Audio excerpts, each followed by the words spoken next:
तुलसीदास साहिब जी मथुरा वाले जय गुरुदेव के प्रवर्तक, उन्होंने भी ये बात आपके समक्ष रूबरू करते हैं, क्योंकि ये आवश्यक होगी आपको दृढ़ता लाने के लिए, आपको भगवान और इस दास को पहचानने के लिए बहुत सुविधा होगी। अब श्री जय गुरुदेव पंथ के प्रवर्तक मथुरा के श्री तुलसीदास साहिब जी बहुत पुण्यकर्मी प्राणी हैं और ये शिवजाल से भी अच्छी आत्मा थे, लेकिन शिवजाल जी ने अपना भट्ठा बैठाया, शास्त्र विरुद्ध साधना करे से पुण्यकर्मी उसको परम धनी जान के वहां फंस गए। इन अपना भी जीवन नष्ट कर लिया। सन 1971 में, सन 1954 से पहले से ये सत्संग करा तुलसीदास जय गुरुदेव पंथ का प्रवर्तक मथुरा वाला, और सन 1954 से उस समय इसकी बैटरी फुल थी चार्ज पिछले जन्म की। 1971 में इसने भविष्यवाणी करी इस दास के लिए। 7 सितंबर 1971 को इन्होंने कहा कि वो जो तत्वदर्शी संत है वो अब 20 वर्ष का हो चुका है।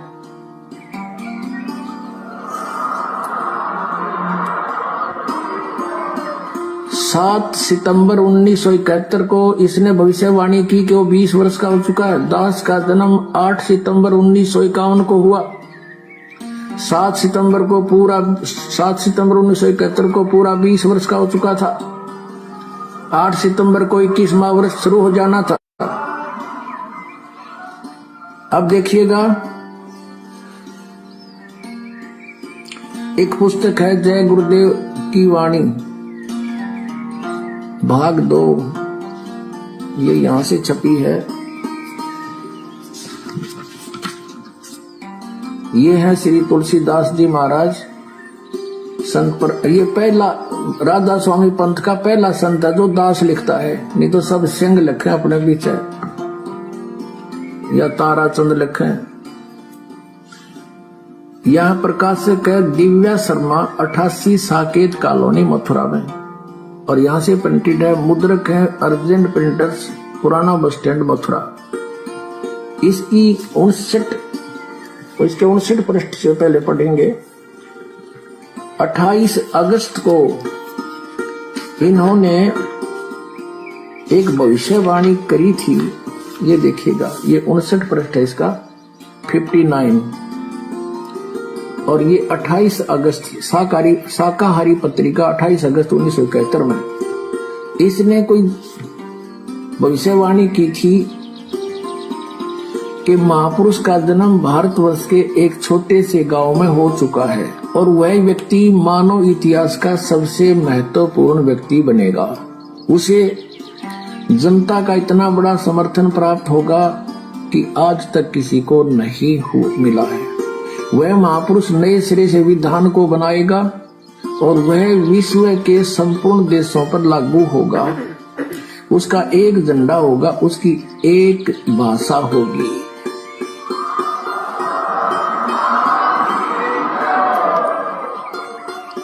अब ये स्टेटमेंट, ये भविष्यवाणी समझो या सच्चाई, क्योंकि भविष्यवाणी तो है आगे की, इसने तो बता दिया कि हो चुका है। ये 28 अगस्त को इसने ये स्टेटमेंट दी। फिर लोगों ने पूछा जी कौन है, कहाँ है बताओ। तो फिर आगे 7 सितंबर को, यानी इस 50 पृष्ठ पर लिखा है, इसके बाद देखिएगा,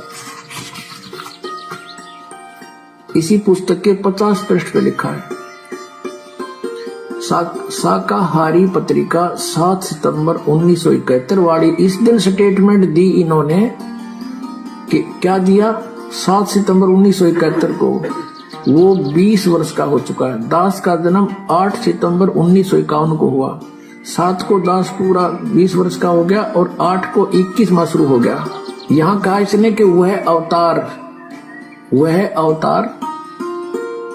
जिसकी लोग प्रतीक्षा कर रहे हैं 20 वर्ष का हो चुका है 7 सितंबर 1971 को। यदि उसका पता बता दूं तो लोग पीछे पड़ जाएंगे। अभी ऊपर से आदेश बताने के लिए नहीं हो रहा है। मैं समय का इंतजार कर रहा हूं और सभी महात्माओं ने समय का इंतजार किया है। समय आते ही सबको सब कुछ मालूम हो जाएगा। बोलो सतगुरुदेव।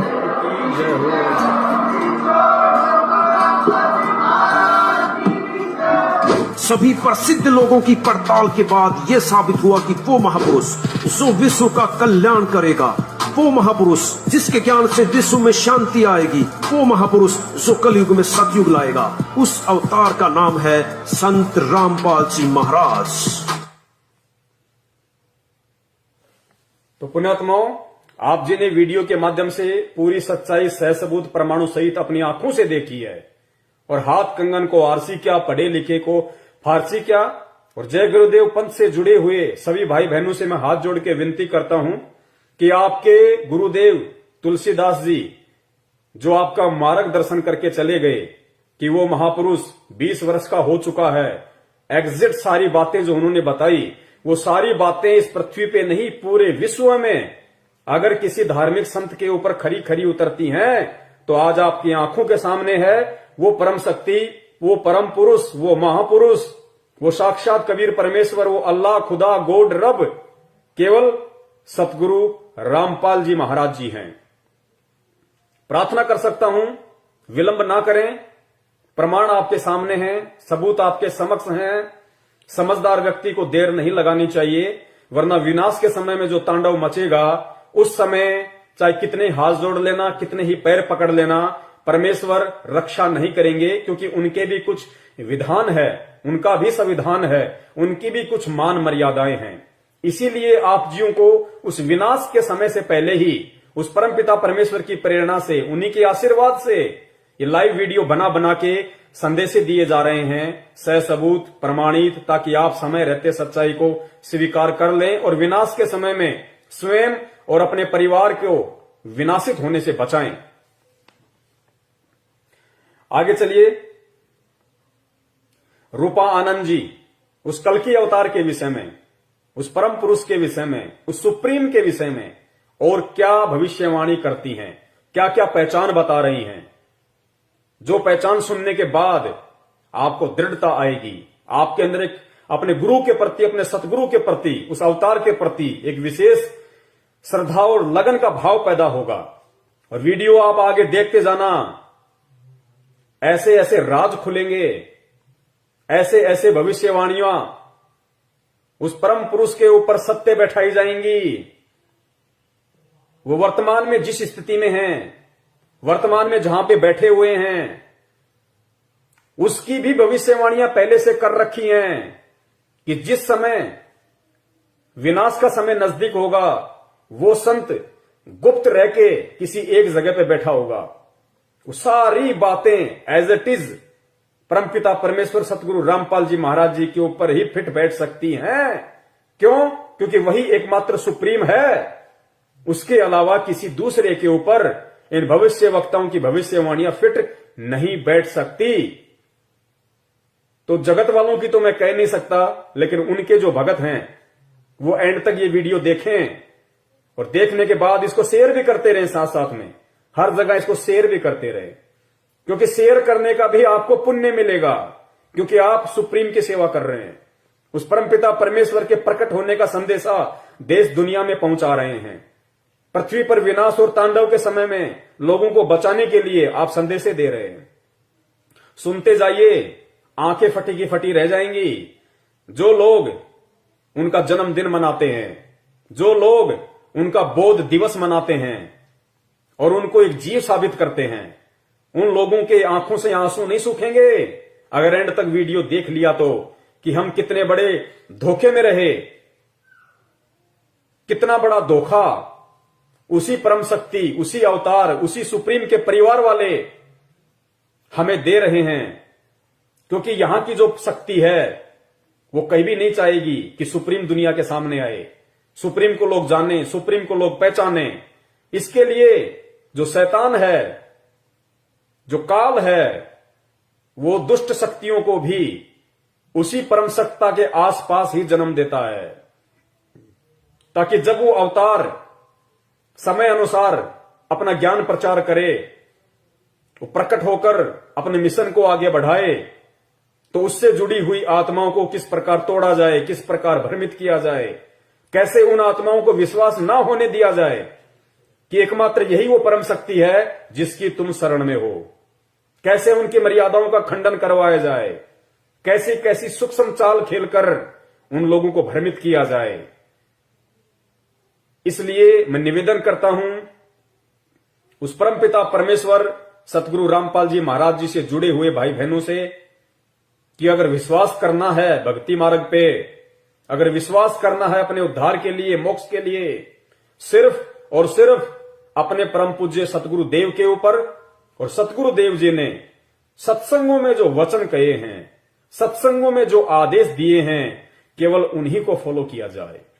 और अगर किसी अपने जैसे व्यक्ति की बात भी माननी पड़े तो बात मानने से पहले यह सुनिश्चित कर लेना, यह नीर खीर का निबेड़ा कर लेना कि अमुक व्यक्ति यदि हमें कोई सलाह या परामर्श दे रहा है भक्ति मार्ग का, क्या वो मेरे परम पूज्य गुरुदेव के ज्ञान से मेल खाता है या नहीं खाता है, उनके सत्संगों से मैच करता है या नहीं करता है। अगर करता है तो सहर्ष स्वीकार कीजिए, अगर नहीं करता है तो उस व्यक्ति को तुरंत धुतकार देना चाहिए, उसको अपने से दूर कर देना चाहिए या खुद उससे दूर हो जाना चाहिए, क्योंकि वो काल का एजेंट होगा। वो तुम्हें डुबोएगा, तुम्हें बर्बाद करेगा, तुम्हें कभी भी उस परम सत्ता के संपर्क में नहीं रहने देगा। सुनिए आगे रूपा आनंद जी परम पूज्य सतगुरु रामपाल जी महाराज जी के विषय में, क्योंकि हम तो यही कहेंगे, क्योंकि एकमात्र वर्तमान समय का जो कल्कि है केवल सतगुरु रामपाल जी महाराज जी हैं। वर्तमान का यदि कोई सुप्रीम है, कोई अवतारी शक्ति है, केवल परम पूज्य सतगुरु रामपाल जी महाराज जी हैं। लेकिन ये भविष्य वक्ता लोग ना समझ पाने के कारण उन्हें किसी और से जोड़ रहे हैं। तो ये अपने अनुसार चलें, हम अपने अनुसार चलें। तो हमारे अनुसार और इनकी सोच आधार से परम पूज्य सतगुरु रामपाल जी महाराज जी के विषय में भविष्य वक्ता रूपा आनंद जी और क्या पहचान बता रही हैं कि उस कल्कि की और क्या क्या पहचान होंगी। सुनिए।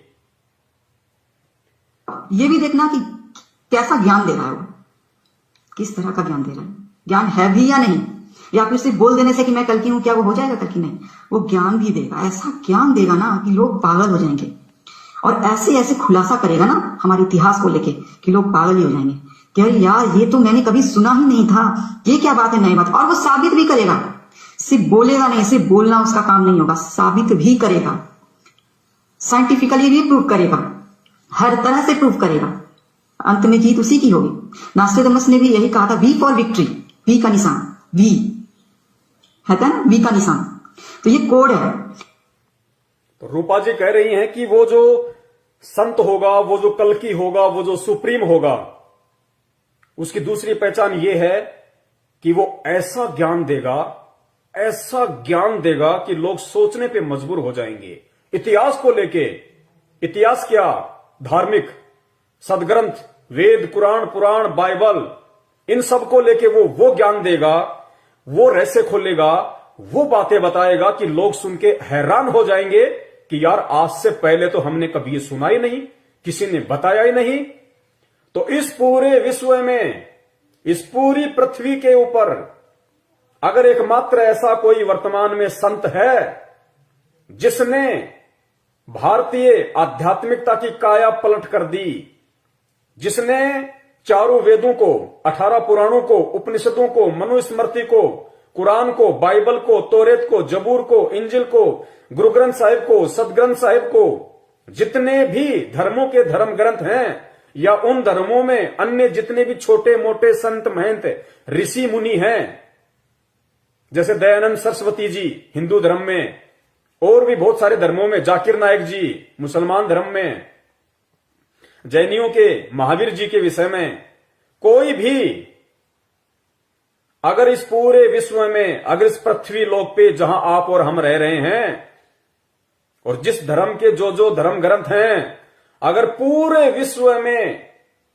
सार्वजनिक तौर पर टीवी चैनलों पर अगर इन सदग्रंथों की सच्चाई और हकीकत और वो परम शक्ति जिन्हें हम अजन्मा अविनाशी मानते आए हैं, सुनी सुनाई बातों के आधार पे, ब्रह्मा विष्णु महेश जी, दुर्गा जी, देवी देवता, इंद्र जी, उनके विषय में ऐसे ऐसे खुलासे अगर इस पूरे विश्व में, इस पृथ्वी पे अगर सार्वजनिक तौर पे जिस वेद व्यास जी ने ये ग्रंथ लिखे हैं, उन्होंने भी क्या क्या गलतियां कर दी लिखने में।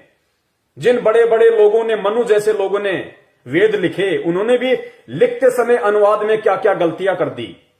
और वर्तमान के जो धर्म के ठेकेदार हैं, जो वेदों को सामने रख के अपने भक्तों को सत्संग सुनाते हैं, वो कितना कुप्रचार कर रहे हैं। अध्यात्मता को ना समझ के कितना उल्टा ज्ञान प्रचार कर रहे हैं।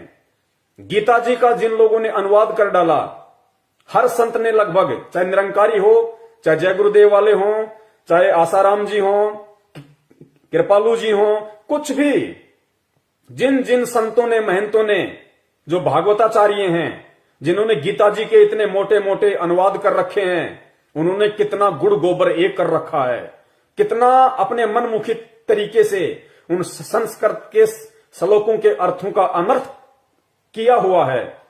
उन गलतियों को भी यदि इस विश्व में पहली बार किसी ने सार्वजनिक किया है, केवल परम पूज्य सतगुरु रामपाल जी महाराज जी।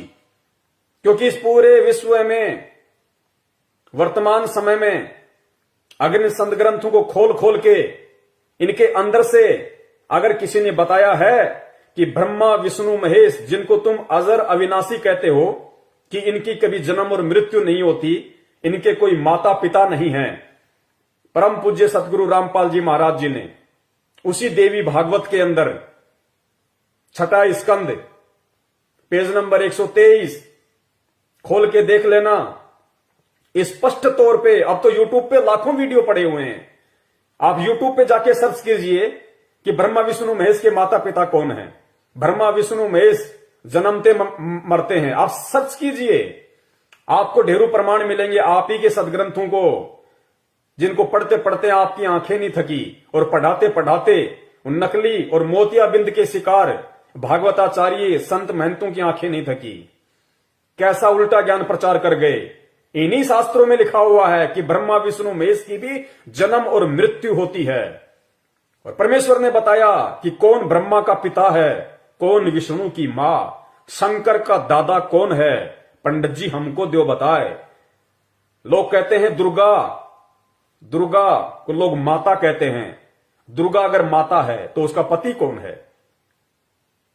अगर उसका पति नहीं है तो सिंदूर क्यों लगाती है, हार श्रृंगार क्यों करती है? तो ये सारे रहस्य कि दुर्गा का पति कौन है, काल भगवान है। कौन ब्रह्मा का पिता है? काल निरंजन, ज्योति निरंजन, जिसको ब्रह्म कहा जाता है। कौन विष्णु की मां दुर्गा। और कौन शंकर का दादा है? शंकर का दादा कबीर परमात्मा। ये सृष्टि रचना में, आप ही के सदग्रंथों में, आप ही की गीता से, आप ही के वेदों से उस परमात्मा ने साबित किया है। तो ऐसा ज्ञान किसने दिया? किसने ज्ञान दिया कि ब्रह्मा विष्णु महेश जी भी, जब तक इनका राज करने का समय है, उसके बाद इनको भी नीचे डाला जाता है। ये भी आप और हमारी तरह सामान्य व्यक्ति बनते हैं, फिर 84 लाख योनियों में जाते हैं। आप और हमारी तरह गधे, कुत्ते, सूअर, मछली, मुर्गा, मुर्गी बनते हैं। किसने बताया? उन पंडितों ने नहीं बताया, उन ऋषियों ने नहीं बताया, उन धर्म के ठेकेदारों ने आपको नहीं बताया, क्योंकि वो उनका धर्म का धंधा था। अगर वो आपको कह देंगे कि ब्रह्मा विष्णु महेश जन्मते और मरते हैं, इनके भी माता पिता है, ये पूर्ण परमात्मा नहीं है। ये केवल एक मंत्री की तरह इन लोकों में काम करते हैं। ब्रह्मा जी का काम है जीवों की उत्पत्ति करना। किसके आदेश से? दुर्गा और काल के आदेश से। दुर्गा और काल किसके आदेश से चलते हैं? उस परमपिता परमेश्वर कबीर साहिब जी के आदेश से, जो सतलोक में रहता है, सचखंड में रहता है। अगर ये लोग ये बातें बता देते, कहीं से इनको मालूम भी पड़ जाता थोड़ा बहुत, तो फिर दुनिया इनसे पूछती, इनसे सवाल करती कि भाई अगर ब्रह्मा विष्णु महेश भी भगवान नहीं है, अगर इनकी भी जन्म और मृत्यु होती है, तो फिर भगवान है कौन? तो फिर इनको भगवान का नहीं पता। ये क्या बताते लोगों को? इनका धंधा ठप हो जाता, इनका पेट, इनकी रोजी रोटी जो इन धर्मशास्त्रों के ऊपर टिकी हुई है, टिकी हुई थी, इनका धंधा चौपट हो जाता। ये और इनके बच्चे भूखे मरने की नौबत पे आ जाते। इसलिए इन्होंने सच्चाई समाज को नहीं बताई। तो ये खुलासे किसने किए? किसने खुलासा किया कि जिस इंद्र भगवान को बहुत बड़ी परम शक्ति मानी जाती है, जिसको स्वर्गलोक का राजा माना जाता है, जब वो अपना राजकार्य पूरा कर लेता है इंद्र, उसके बाद में सीधा वो पृथ्वीलोक पे आके गधे की योनि प्राप्त करता है, गधे की, जिसके ऊपर कुम्हार 2.5 मन का बोरा रख के सारा दिन ईंटें ढोता है। कौन बनता है? इंद्र देवता। किसने खुलासे किए? किसने बताया? किसने बताया वेदों को खोल के? किसने प्रमाणित किया कि पूर्ण परमात्मा जिसने सारी सृष्टि रची है, ब्रह्मा विष्णु महेश भी जिसके ही पुत्र हैं, उसी की आत्मा है। दुर्गा भी उसी की आत्मा, उसी की बेटी है। दुर्गा से ऊपर जो ब्रह्म है, जो काल भगवान है, जो गुप्त रहता है, किसी के सामने नहीं आता, जो प्रतिदिन 1 लाख आत्माओं का भोजन करता है। हम मरते हैं, हमारे पूर्वज मर गए, कहां जा रहे हैं? लिख दिया जाता है स्वर्गलोक, स्वर्गलोक, स्वर्गलोक। जाते हैं सीधा तपतशिला के ऊपर, भून भून के खाता है। किसने रहस्य उजागर किया? तो ऐसा ज्ञान रूपा आनंद जी की भविष्यवाणी के अनुसार ये रहस्य किसने खोला? किसने कहा कि जो व्यक्ति श्राद्ध निकालेगा, जो व्यक्ति तर्पण करेगा, जो व्यक्ति बरसोदी पितृ पूजा, 13वां 12वां ये सारे पाखंड जो क्रियाएं करेगा, क्योंकि हमें बताई किसने? उन्हीं धर्म के ठेकेदारों ने, जो इन धर्म के ठेकेदार बने हुए थे, इन वेदों के ज्ञाता बने हुए थे, जिन्हें वेदों का भी नहीं पता था। उन लोगों ने पूरे समाज को भ्रमित किया, पूरे देश को उन्होंने भ्रमित किया। आज उस भ्रमणा से बाहर कौन निकाल रहा है? कौन हमारे को सत्य भक्ति दे रहा है? कौन हमारे को इस 84 लाख योनियों से मुक्त होने का रहस्य बता रहा है? कौन हमारे को वो सत्संग, वो आरती, वो मंत्र दे रहा है, जिनके प्रभाव से हम यहां भी सुखी हो सकते हैं, यहां भी हम सुख प्राप्त कर सकते हैं, और शरीर त्यागने के बाद हम इस 84 लाख इस जन्म मरण के रोग से, जिस रोग से ब्रह्मा विष्णु महेश भी नहीं बच सकते, उस रोग से हमें केवल यही परमपिता परमेश्वर संत रामपाल जी महाराज और इनके द्वारा जो भक्ति मंत्र, जो साधना दी गई है, एकमात्र यही वो हथियार है जो इस काल के जाल को काट सकता है, इस आत्मा का उद्धार, आत्म कल्याण कर सकता है। किसने खोले ये रहस्य? ऐसा ज्ञान किसने दिया? जिसने भी सुना उसकी नसें फट गई कि यार आज से पहले तो हमें ये किसी ने बताया ही नहीं, आज से पहले तो हमने किसी संत महंत बाबा से सुना ही नहीं। हम जिसके भी सत्संग सुनने गए, सामने बैठा, पद्मासन लगाया, माइक हाथ में लिया, रटा रटाया राग, आधा घंटा 1 घंटा आलापा, भक्तों में प्रसाद बांटा, अपने घर पे आ गए। किसने ये ज्ञान दिया कि मंदिर में भगवान नहीं है, मस्जिद में भगवान नहीं है, गुरुद्वारे में भगवान नहीं है? किसने ज्ञान दिया कि मूर्ति में परमात्मा नहीं है? पत्थर की मूर्ति ना सुन सकती, ना देख सकती, ना खा सकती, और तुम चेतन होके, हे प्राणी तू चेतन, तू देख सकता है, तू सुन सकता है, तू खा सकता है, तू महसूस कर सकता है, और वो पत्थर की मूर्ति जो ना सुन सकती है, ना देख सकती है, ना खा सकती है, ना बोल सकती है, तू चेतन होके जड़ के आगे माथा नहीं हो रहा? तू चेतन होके जड़ के पैरों पे पानी डाल के चरणामा समझ के पी रहा है। तेरे से बड़ा दुर्बुद्धि इंसान कौन होगा? तुझे भगवान ने क्यों मानुष तन दिया? क्यों 84 लाख योनियों से भिन्न तेरे को ये शरीर दिया परमात्मा ने? केवल अपनी पहचान करवाने के लिए। क्यों तुझे परमात्मा ने शिक्षा दी? इस वर्तमान समय में तुझे पैदा करके परमेश्वर ने तुझे अक्षर ज्ञान क्यों कराया? तुझे शिक्षा क्यों दी? ताकि तू अपने धर्म के इन धर्म ग्रंथों को पढ़ सके, समझ सके, किसी तत्वदर्शी संत की पहचान कर सके, जान सके उसके विषय में, और अपना आत्म कल्याण करवा सके। इसलिए परमात्मा ने तुझे सुंदर मानव दे दी है, तुझे ये बुद्धि बख्शी है उस परमपिता परमेश्वर ने। और तू ये सारी चीजें प्राप्त करके भी एक जड़ के ऊपर, एक पत्थर के ऊपर आश्रित होकर बैठा है। तेरा आत्म कल्याण कैसे होगा? तो इस पूरे विश्व में सभी धर्मों के धर्म ग्रंथों को खोल खोल के ये गूढ़ रहस्य जो सतयुग से लेके आज तक किसी ने नहीं बताया, किसने बताया, किसने समझाया? केवल इस कल्कि ने, केवल इस सुप्रीम ने, परम पूज्य सतगुरु रामपाल जी महाराज जी ने। और पूरे विश्व में वर्तमान समय में ऐसा कौन वो एकमात्र संत है, महापुरुष है, जिसने शंकराचार्यों से लेके जितने भी संत महंत हैं जो आध्यात्मिक पद पे विराजमान हैं, उन सबको आध्यात्मिक ज्ञान चर्चा के लिए, इन शास्त्रों पे डिबेट के लिए आमंत्रित किया, उनको निमंत्रण पत्र भेजे, अपने सेवकों के माध्यम से उनके पास संदेशे भिजवाए कि भाई आओ, तुम भी संत हो, मैं भी संत हूं। संत का काम समाज सुधारना है, आत्माओं का उद्धार करना है। क्यों ना हम सब एक मंच पे इकट्ठे हो जाएं। तरह तरह के वचन, तरह तरह की विचारधाराएं समाज में जा रही हैं, दुनिया भ्रमित हो रही है, किस संत को अच्छा माने, किसके ज्ञान को अच्छा माने, क्या सही है क्या गलत है, लोग भ्रमित हो रहे हैं। तो एक मंच पे आओ। और गुरुदेव ने कहा कि भाई यदि तुम्हारा ज्ञान सत्य होगा और यदि तुम शास्त्रों में जो बातें तुम बोलते हो कि ब्रह्मा विष्णु महेश कभी जन्मते नहीं, मरते नहीं, इनके कोई माता पिता नहीं, ये तो अजरो अमर हैं, इस बात का यदि इन शास्त्रों में यदि कोई प्रमाण दिखा दोगे तो मैं तुम्हारी बात को मानूंगा और मैं भी तुम्हारा शिष्य बन के तुम्हारी भक्ति करूंगा। और अगर प्रमाण नहीं है और यदि मैं प्रमाण दिखा दूं तो तुम्हारे को मानना पड़ेगा। कोई नहीं आया, कोई भी नहीं आया।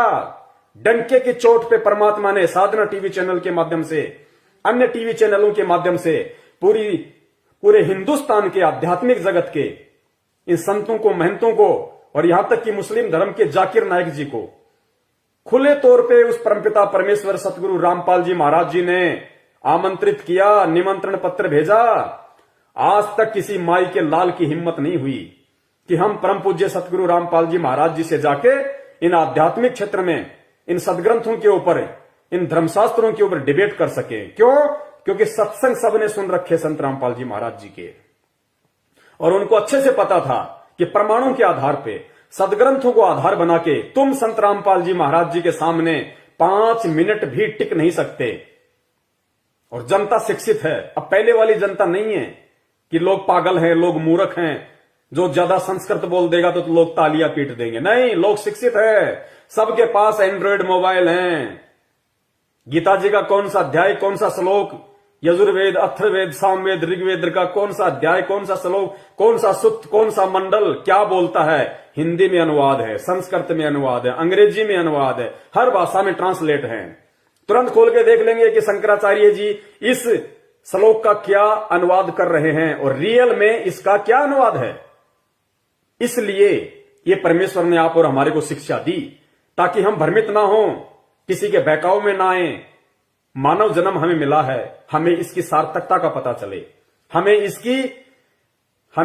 इसकी महत्वता का हमें मालूम पड़े कि समय हाथ से निकलता जा रहा है। परमपिता परमेश्वर तत्वदर्शी संत के रूप में धरती पे प्रकट है। अगर हिंदू का आत्म कल्याण होगा तो संत रामपाल जी महाराज जी की शरण में आके होगा। अगर मुसलमान का आत्म कल्याण होगा तो संत रामपाल जी महाराज जी की शरण में आके होगा। अगर जैनी और सिख धर्म या ईसाई धर्म के किसी व्यक्ति का, किसी बहन भाई का आत्म कल्याण होगा या हो सकता है, केवल परम पूज्य सतगुरु रामपाल जी महाराज जी की भक्ति साधना को अपना कर ही हो सकता है। अन्य कोई भी मंदिर, मस्जिद, गुरुद्वारा, पीर, फकीर, मजार ये तुम्हारा आत्म कल्याण नहीं कर सकते। तुम्हें अंत में गधे, कुत्ते और सूअर की योनि में ले जाके छोड़ेंगे। इस बात को गांठ बांध लेना और वीडियो ध्यान से सुनते जाना। तो रूपानंद ने कहा कि वो संत है ना, ऐसी बातें बताएगा, ऐसा ज्ञान देगा कि लोग सोचने पे मजबूर हो जाएंगे। तो जो लोग उस अवतारी महापुरुष संत रामपाल जी महाराज जी के संपर्क में आ चुके हैं, जो लोग उनके सत्संग सुनते हैं, उनका सिर चकरा गया सत्संग सुनते ही कि हे भगवान, कहां छुपे बैठे थे, हे परवरदिगार, हे परमपिता परमेश्वर, असंख्य युगों से हम आपके तलाश में ढूंढते ढूंढते मर गए मालिक, आपने कैसे हमारा हाथ पकड़ लिया। ये ज्ञान आज से पहले कहां छुपा था। हम रोज गीता पढ़ते थे, रोज हम गीता का पाठ करते थे, बहुत सारे संतों की शरण में गए, उनके सत्संग सुने। उन्होंने तो कभी ये बातें जो लिखी हुई है, जो आज हमारी आंखों के सामने, आज हमारे समझ में आ रही हैं, उन्होंने ना कभी ढंग से पढ़ाया, ना उन्होंने कभी बताया, ना उनको मालूम। हे परमात्मा, हमारे अहोभाग्य। तो ऐसा ज्ञान रूपा आनंद जी अगर इस पृथ्वी पे किसी ने दिया है, इंटरनेट पे सर्च करके देख लेना, संत आसाराम जी के सत्संग करके देख लेना, श्री कृष्ण से ऊपर उनकी बुद्धि नहीं है। निरंकारियों के सत्संग सुन के देख लेना, वो तो भगवान को मानते ही निराकार हैं।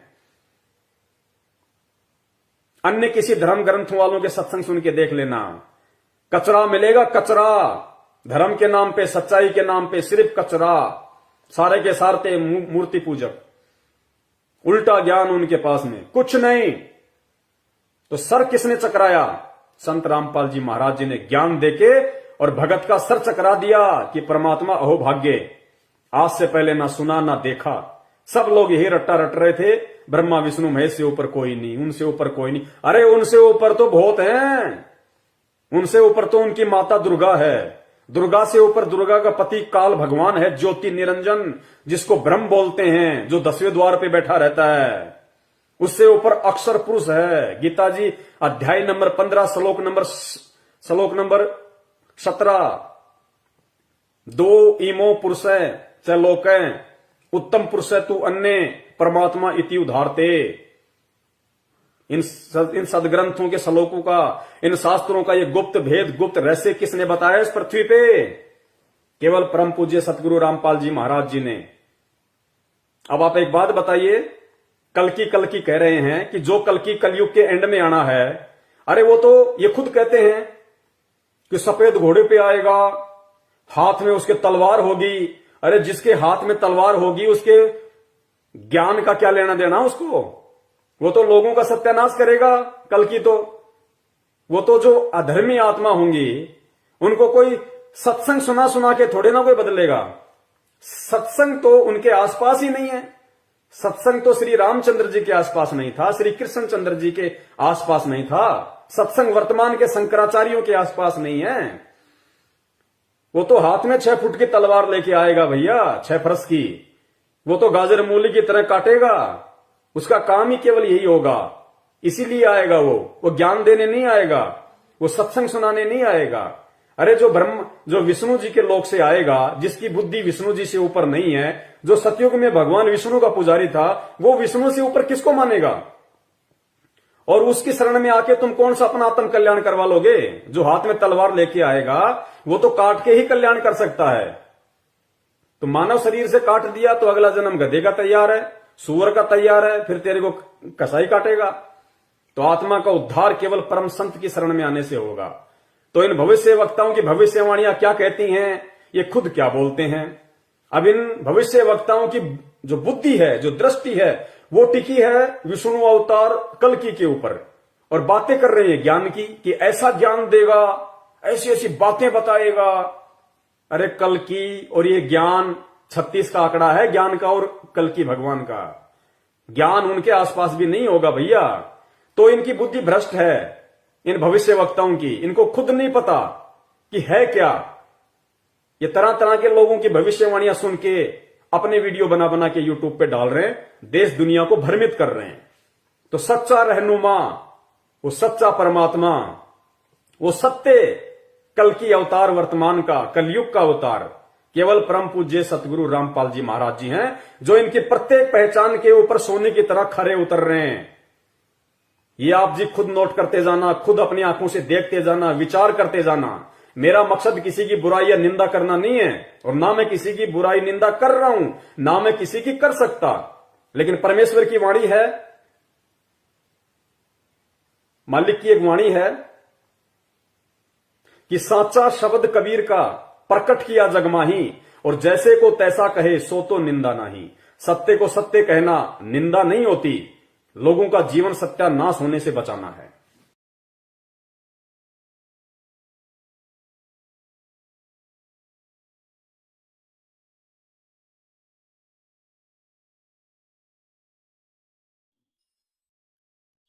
भाई सतगुरु तिलक अजप्पा माला, युक्त जटा रखवावे। सतगुरु तिलक अजप्पा माला, युक्त जटा रखवावे। जत को पीन सत का चोला, भीतर बेख बनावे। जब कोई राम भगत गत पावे हो जी, जब कोई राम भगत गत पावे हो जी।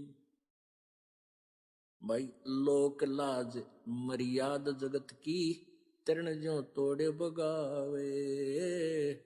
लोक लाज मर्याद जगत